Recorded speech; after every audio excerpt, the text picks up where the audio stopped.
ఇలా చెప్పుకుంటూ పోతే అనేక అంశాలు తెలంగాణకి బాధించిన అంశాలు అనేకం ఉన్నాయి. దీంట్లో ముఖ్యంగా హైదరాబాద్ని కాపాడుకోవటం అనేది ఒక ప్రధానమైనటువంటి అంశం. ఇది అన్ని రాజకీయ పార్టీలు కూడా ఈ రాజకీయ పార్టీలను నమ్ముకుంటే డెఫినెట్గా ప్రజలను ముంచేసే అవకాశం ఉంది. కాబట్టి వీళ్ళను మన ప్రజల ఆకాంక్షల మీద పొంగలు దొక్కే అవకాశం ఉంటుంది. కాబట్టి ప్రజా ఉద్యమాన్ని నిర్మించే ఏకైక లక్ష్యంతోనే ఈరోజు మా హైదరాబాద్ అనే సంస్థని ఏర్పాటు చేసుకోవడం జరిగింది.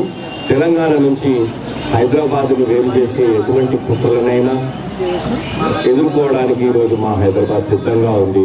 ఈరోజు బస్తీ బాట నిర్వహిస్తూ మేము గ్రాస్ రూట్ నుంచి కూడా కార్యకర్తల్ని తయారు చేసుకుంటూ రేపు హైదరాబాద్కి ఒక సైనికులను తయారు చేసే కార్యక్రమం, అంటే సైనికులు అంటే ఏదో యుద్ధం చేసే సైనికులు కాదు, హైదరాబాద్ని కాపాడుకునే పౌరులు ఈరోజు మనకు చాలా అవసరం.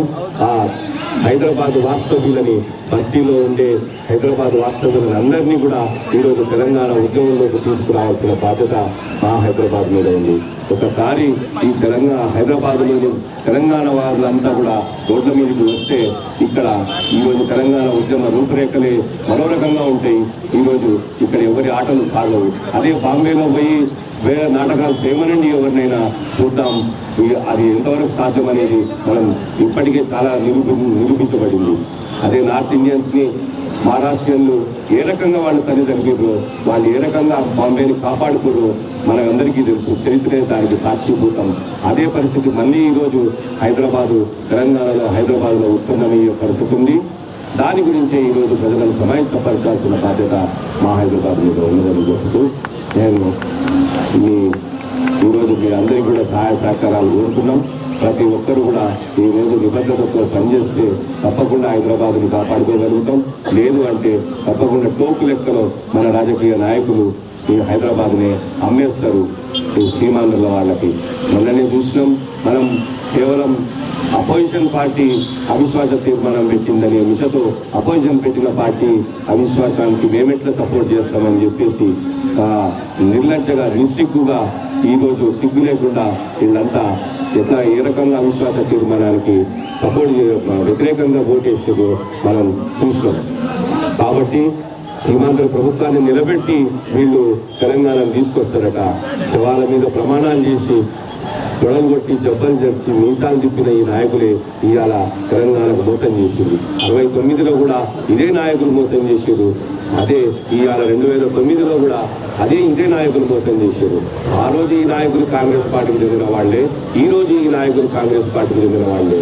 కాంగ్రెసే ఈరోజు మన ప్రధాన లక్ష్యంగా, ప్రధాన శత్రువుగా పరిణమిస్తుంది. కాబట్టి ఈరోజు కాంగ్రెసే కాదు, టీడీపీ కాదు, పార్టీలకు సంబంధం లేకుండా అజెండాలను పక్కన పెట్టి ఇవాళ ఉద్యమంలోకి రావాల్సిన అవసరం ఉన్నదనేది మనం అన్ని నాయకులు చెప్తూనే ఉన్నారు. ఐక్యత ఎట్లాగో సాధ్యం కాదు. ఏ ఉద్యమంలో కూడా ఐక్యత ఎక్కడ కూడా మానవ సమాజంలో ఐక్యత సాధ్యం కాలేదు. ఎందుకంటే 5 వేళ్ళు ఎప్పుడు కూడా ఒకే రకంగా ఉండవు, కాకపోయినా ఒక చేతికే ఉంటాయి. అది మనం గుర్తుంచుకోవాలా. కాబట్టి ఎన్ని వైరుధ్యాలు ఉన్నప్పటికీ తెలంగాణ సమాజంలో తెలంగాణ వాళ్ళంతా కూడా ఒకే విషయం మీద ఏకీభవిస్తారు. అది తెలంగాణ మాది అనే విషయానికి వచ్చినప్పుడు. కాబట్టి తెలంగాణని ఎవడు అడ్డుకున్నా, ఎవడు దోపిడీ చేసినా వాడిని మనం నిలదీయాల్సిన అవసరం ఉంది. మనకి స్ఫూర్తి కేవలం కాళోజీ నారాయణ రావే. ఆ రోజు ఆయన ఏమన్నాడు? ప్రాంతేతరుడు దోపిడీ చేస్తే ప్రాంతం అవతలికి ధర్మం అన్నాడు. ప్రాంతం వాడే దోపిడీ చేస్తే ప్రాణంతోనే పాత్రేయమన్నాడు. బొందితోనే పాత్రేయడు వీళ్ళని అన్నాడు. కాబట్టి మనతో ఇంటి దొంగల్ని మనం పాత్రేయడానికి మనకు ఎట్లాగో టైం ఉన్నది. వాడు ఎక్కడ పోడు, మన చేతిలోనే ఉంటాడు. ఉద్యమం ఉవ్వెత్తున లేచినప్పుడు వాడు కూడా కలిసి రాక తప్పదు. రాకపోతే వాడి మెడలు ఎరుగుతాయి. అది వాడికి కూడా తెలుసు ఆ విషయం. కాబట్టి ఇదంతా గోడ మీద పిల్లలు ఉంటారు. వాళ్ళు దానం ముఖేష్ లాంటి గోడ మీద పిల్లలు ఉన్నారు. వాళ్ళందరినీ కూడా రేపు ఈ ప్రజా ఉద్యమంలో వాళ్ళు కలిసి రాక తప్పదు. అది ఎప్పుడు సాధ్యం అంటే వాళ్ళ గురించి మనం ఇప్పుడు ఈ పరిస్థితుల్లో పెద్దగా బాధపడాల్సిన అవసరం లేదు. మనకు కావాల్సింది ఈరోజు సీమాంధ్ర నాయకులని, వాళ్ళని కుట్రలని ఎదుర్కోవడానికి మనం ఇక్కడ ప్రజలని సమాయత్తపరిచి వీళ్ళందరినీ కూడా ఉద్యోగంలో తీసుకురావాల్సిన అవసరం ఉంది. హైదరాబాద్ నగరం ఒక కాస్మోపాలిటన్ కల్చర్ ఉంది. ఇక్కడ ఇది ఒక ప్రత్యేక లక్షణాలు కలిగినటువంటి నగరం కాబట్టి ఇక్కడి యొక్క స్థితిగతులు, పరిస్థితులు, మానసిక స్థితి, ఆర్థిక స్థితి అన్నీ కూడా కొద్దిగా భిన్నంగా ఉంటుంది కాబట్టి అవన్నింటినీ దృష్టిలో పెట్టుకుని మనం ఉద్యమాలు రూపొందించాల్సిన అవసరం ఉంది. ఇవాళ తెలంగాణ అంతటా చైతన్యం వచ్చింది. తెలంగాణ అంతటా ఈరోజు ఉద్యమం ఉవ్వెత్తున చేస్తుంది. ప్రతి ఒక్కరూ ఈరోజు పార్టిసిపేట్ చేస్తున్నారు. కానీ హైదరాబాద్ నగరంలోని హైదరాబాద్ వాస్తవులు, చాలా మంది హైదరాబాద్ వాస్తవులు మన మొన్నటి వరకు ఆత్మ బలిదానం చేస్తున్న వాళ్ళలో హైదరాబాద్ వాళ్ళు చాలా మంది ఉన్నారు. ఆ విషయం చాలా మందికి తెలియదు. కానీ హైదరాబాద్ లో ఉద్యమం ఎక్కడా అనే వాళ్ళకి మేము సీనియర్ సిటిజన్స్ ఫోరం తరఫున ఒక బుక్ ఇస్తున్నారు. ఆత్మహత్యలది మీద ఎంతమంది ఆత్మహత్యలు చేసుకున్నారనే దాని మీద బుక్ వేస్తే ఆ బుక్ లో నేను చూశాను, మార్కింగ్స్ చేసి పెట్టుకున్నాను. చాలా మటుకు దాదాపు 15-20% మంది హైదరాబాద్ వాస్తవ్యులు ఉన్నారు. అంటే హైదరాబాద్ లో ఉద్యోగం లేదని ఎవరంటారు? హైదరాబాద్ లో తప్పకుండా ఉన్నది.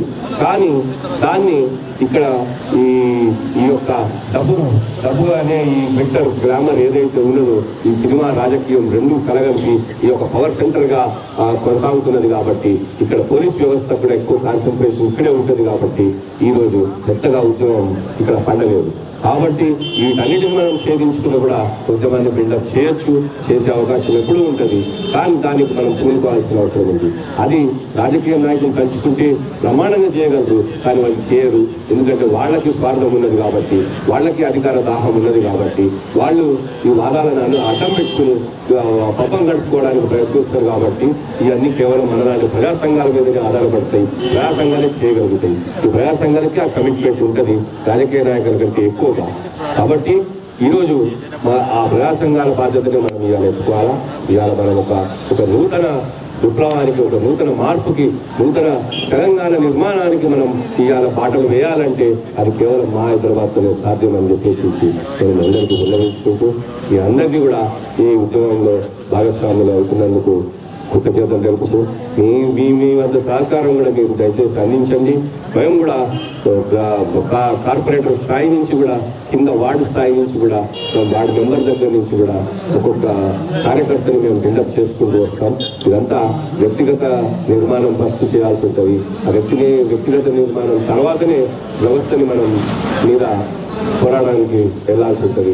ఎందుకంటే ఒక వ్యవస్థతో కొట్లాడినప్పుడు మనకుండే శక్తి సరిపోదు, మనం ఏకాగ్రం అవుతాం. కాబట్టి మనం ఆ శక్తిని కూడగట్టుకోవాలి అంటే ఒక్కొక్క వ్యక్తిని మనం, కార్యకర్తని మనం తయారు చేసుకోవాల్సిన అవసరం ఈరోజు ఉంటుంది. కాబట్టి అప్పుడే మనం ఒక ఆర్గనైజ్డ్ మూవ్మెంట్ మనం బిల్డప్ చేయగలుగుతాం. లేకపోతే అన్ఆర్గనైజ్డ్ మూవ్మెంట్ పాలపొంగులు ఎక్కువ వచ్చి పడిపోయే ఉద్యమాలే ఉంటాయి. అవన్నీ రాజకీయ ఉద్యమాలే ఉంటాయి. కానీ ఒక ఆర్గనైజ్డ్ మూవ్మెంట్ని మనం తీసుకురావాల్సిన అవసరం ఇవ్వాలి. దానికి మనం పాఠాలు వేయాలా. దానికి అందరికీ కూడా ఈ అందరి సహకారాలు అవసరం. లేకపోతే ఈ తెలంగాణని వీళ్ళు కోర్టు లెక్కలో హైదరాబాద్లో రేపు అమ్మేస్తారు. వీళ్ళంతా కూడా రియల్ ఎస్టేట్ వ్యాపారస్తులు. ఇవాళ అగ్రవర్ణంలో ఎవరైతే ఉన్నారో, ఎవరికి భూములు ఉన్నాయో, ఎవరైతే రియల్ ఎస్టేట్ వ్యాపారం చేస్తున్నారో వాళ్ళే ఇవాళ తెలంగాణకు ఆటం. ఇవాళ చూసి మీరు గత 10 ఏళ్ల కాలంలో ఎన్ని రకాలైనటువంటి భూకేటాయింపుల సాకు మీద ఇవాళ మొత్తం తెలంగాణ మూడు చేసి హైదరాబాద్ ఇవాళ ఏం లేదు. హైదరాబాద్ మొత్తం కూడా వాళ్ళ గుప్పిట్లోకి వెళ్ళిపోయింది. ఇవాళ ఒక్కొక్కరు భవంతులు 100 కోట్లు, 1000 కోట్లు, లక్షల కోట్లకు ఎదిగింది.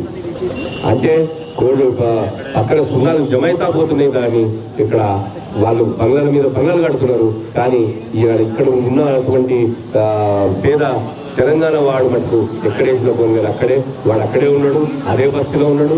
50 ఏళ్ల కింద అదే బస్తీలో ఉండే, ఇవాళ 50 ఏళ్ల తర్వాత కూడా అదే బస్తీలో ఉన్నాడు. కానీ 50 ఏళ్ల కింద వచ్చిన సీమాంధ్రుడు మటుకు ఇవాళ 1000 కోట్లకి, లక్షల కోట్లకి పడగలెత్తిండు.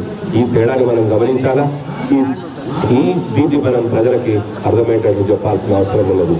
కాబట్టి మీరందరూ కూడా దీనికి సహాయ సహకారాలు అందించాలని కోరుతున్నాను. Thank you. జై తెలంగాణ.